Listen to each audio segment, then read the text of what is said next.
Hey everyone, and welcome back to the Think Podcast. Today we're joined again by Dr. Christina Marchesano and Dr. Sean Varghese, the owners of Think Neurology for Kids. And today's topic is all about sleep. So, Christina, let's start with very general recommendations that you have when it comes to kids and sleep. Okay, great. Sleep, I think, is a mom's favorite topic. It's not our kids' favorite topic, right? Like our Sure. kids do Or everything mine. they can to avoid sleep. Yeah. Yeah, you don't like sleep as Yeah, much. you can help me but- sleep too. Yeah, I'll listen to you today. But I think moms are like, we just are counting down the hours, right, to time for bed. But yeah, sleep is a very important topic, and I think it's something that we should be aware of, especially with school starting, because sleep is super important. And Sean, you always talk to the boys about like what happens during sleep. What do you always tell them? Your muscles grow and your brain collects all the memories. Yeah, and so that's what they say now. They're like, yeah, we need to get sleep so our muscles can grow. Like they think they're going to be short if they don't get enough sleep. So I think it's good to talk to your kids about why is sleep important? What happens during sleep? You know, your mind, your brain gets to rest. Your body is growing, your muscles are growing.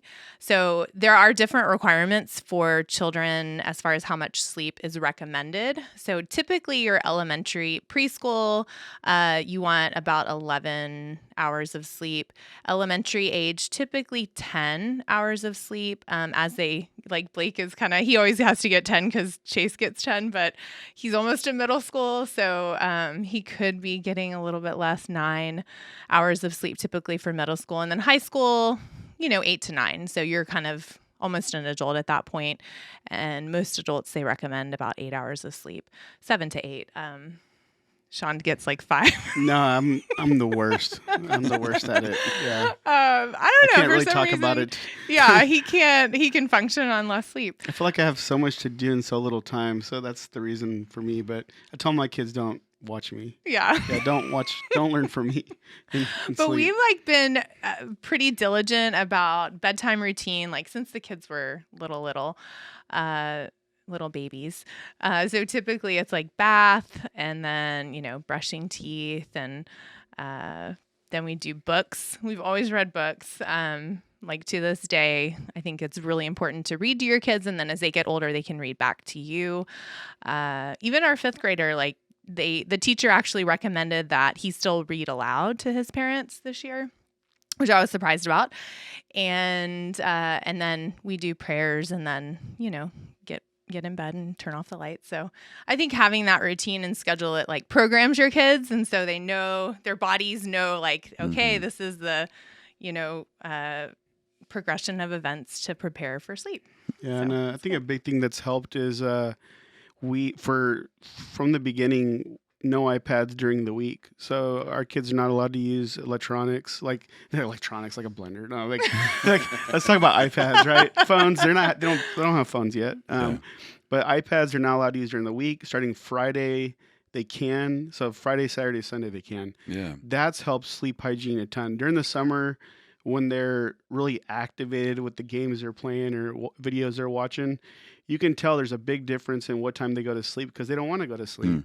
So I think that's helped a ton. No, that's a really good point. I usually tell my patient parents that it is recommended to stop electronics like 1 to 2 hours before they go to sleep. So even if it's not an iPad, like watching TV or something like that, if they can not do that like an hour before bedtime, and you can do other things like bath and reading books and, something relaxing, listen to music even. But that can help with sleep hygiene. And then, there are some things like just in the room that you can do. You don't want a lot of bright lights. Like some kids sleep with TVs on, which isn't the best for the brain. But having it quiet, sometimes white noise can be helpful if the kids are like, it's too quiet or, I hear whatever. And then you want it to be cool enough to where they're not, sweating, but they're able to like cuddle up with their blanket. And, one small nightlight I think is fine, but not like all the lights on. Sure. Some kids will be like, I need to sleep with more light. But I think if you just talk to them about it and they'll get used to it. Yeah, I think as long as they understand the importance of sleep, that's the key. And my kids, especially Alex Bregman, last year told me sleep is one of the most important things that he's learned, and Verlander told him that. Hmm. And so then my kids were actually there when he told me this. And ever since then, because Alex Bregman talked about sleep, Right. they know how it's important. When I talked about sleep, they didn't care. Yeah. But I think it's somebody they look up to in terms of the sports world, saying how important it is for muscle function, joints, recovery. Sleep's huge. Yeah. A lot of times, if we have eyes to see, our kids are giving us feedback. So, what are some signs that parents should be looking out for that lets them know that their kid isn't getting enough sleep? Yeah, That's good.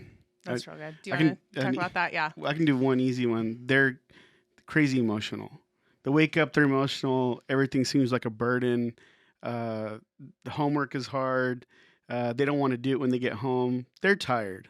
So I think that's a good time you say, hey, it's okay. You're feeling like this, but why could that be?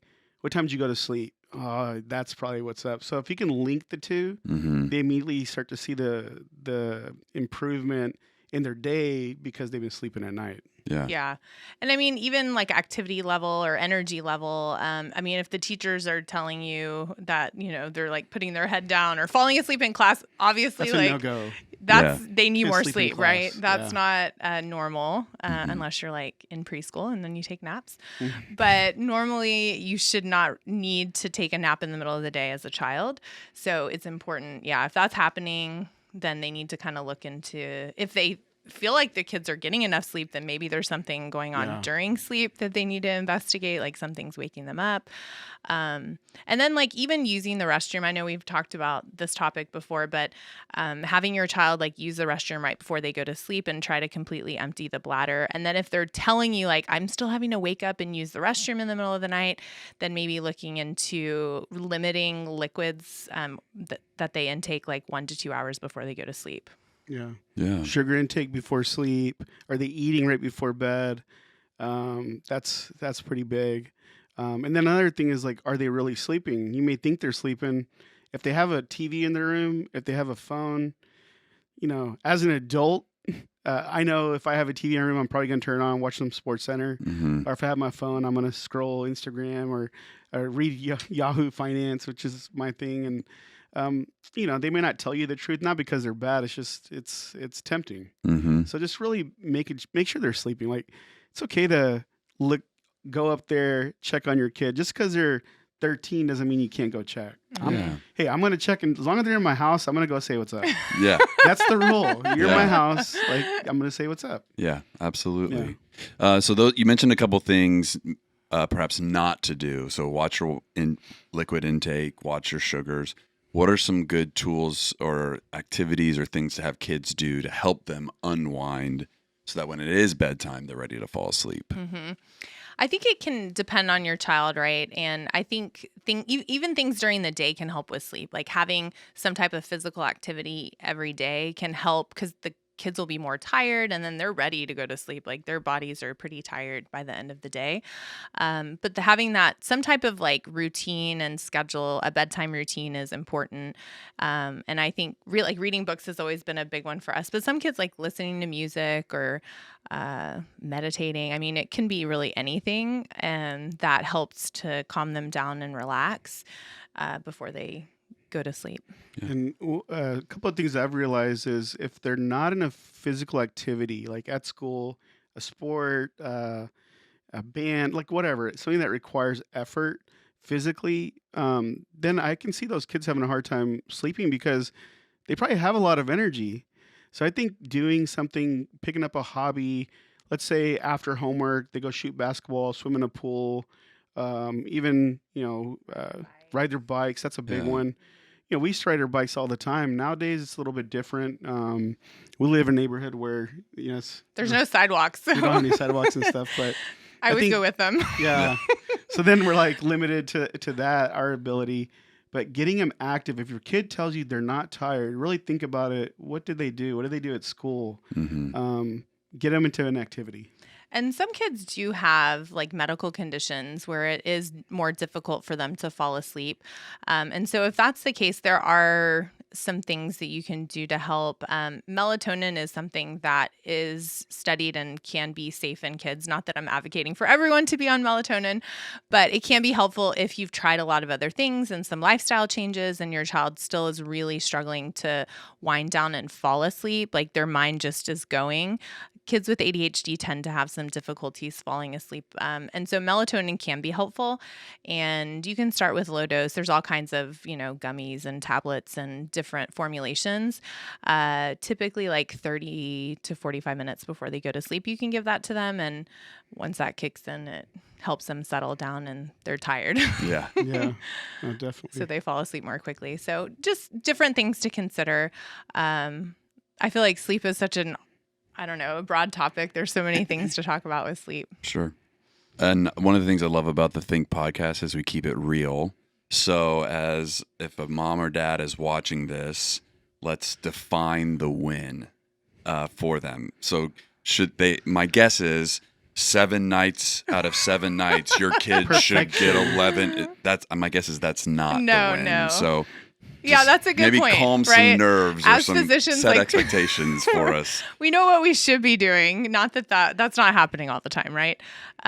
So there's nights that they have activities late and they can't go to sleep when ideally they should be, or they have a lot of homework, or there's going to be stuff that comes up in parents' lives and kids' lives. And so I think having some grace, do the best you can. If you can get 4 nights out of the 5 school nights that they're doing a pretty good job with the routine and the schedule, I think that's a win. Yeah.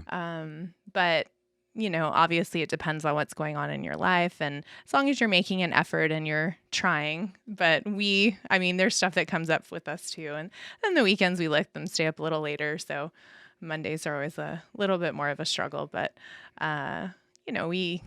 we're going through the same stuff with our kids. Yeah, it's not easy. 7 out of 7 would be nice, right? But you know what? I feel like something's wrong then, right? And so we don't want it to be 7 out of 7. Yeah. And I think the biggest thing as a parent that's hard, but if you can do it, it's the holy grail of peacefulness before sleep, is don't make going to sleep stressful. Do not make it stressful. Do not fight about it, because then we have one of our kids that they know this is like a touchy subject for you, so they're not going to go to sleep. They're going to want to make this into like a battle. So keep it stress-free as much as you can, and then I tell them performance. If you do well in school, your teachers have good reports, you're hanging out with your friends, you're doing well in sports, and you're overall doing okay, I'm going to leave you alone overall. In general, you got to go to sleep or when it's night. But if you start to like fall off on grades or respecting others or emotions, I'm going to call you out and say, this is probably the reason. Yeah. So just don't make it stressful. And it's not going to be perfect, because if I don't go to sleep at the same time every night, why do I expect them to? Yeah. I think that's a key. So just make it kind of stress-free as much as you can, and then point out consequences of lack of sleep. Once they see that and they don't want it to happen again, then they're usually pretty good about it. Yeah, we've had situations where one of our kids didn't sleep well for whatever reason, and the next morning, they could tell that it was a bit rough. Can't even put their socks on. It's I'm like, you can't put your socks on because you didn't sleep? Yeah. Your socks. So, but reminding them like, this is probably because you're tired. You didn't sleep well last night, so let's try to do better tonight. And that does help. But yeah, I think they don't recognize in the moment that, obviously it's important, but talking to them in a calm way about it. And sometimes, they may wake up with bad dreams or, whatever it may be. Staying calm, being with them, comforting them, can help them go back to sleep. Yeah. And then lastly, at 8 o'clock during the weekdays, during school, TVs are off. I'm off my phone. She's off her phone. And then it's just home. It's just walls, us humans in there, nothing fascinating going on. They get tired of sitting with us and hearing us talk. There's nothing fun happening. They're not worried they're going to miss something exciting. Then they're like, you know what? Actually getting in the bath is probably more fun than sitting here listening to Dad talk about like why I could have put my socks on this morning. Yeah. So I think making that house ready for them to feel like, hey, it is the end of the day. Yeah. And then finally I said, the sun went down. It's not my fault. He does. I He do. tells him. I said, God made it this way. The sun is down. The moon is, you see the moon. That means it's sleep time. It's time. It's not my fault. Yeah. So that actually works. Yeah, like he's it. like, you can talk to God if Don't argue you, with me about it. if you're Yeah. upset because the sun is Yeah. down. That Take a has bath, nothing to do with get me. in bed, pray to God, ask him why, Yeah. and go to sleep. Yeah. It's going to be the same way tomorrow too. I love it. Very good. Well, that's a lot of good advice for sleep. And thank you guys. Thanks.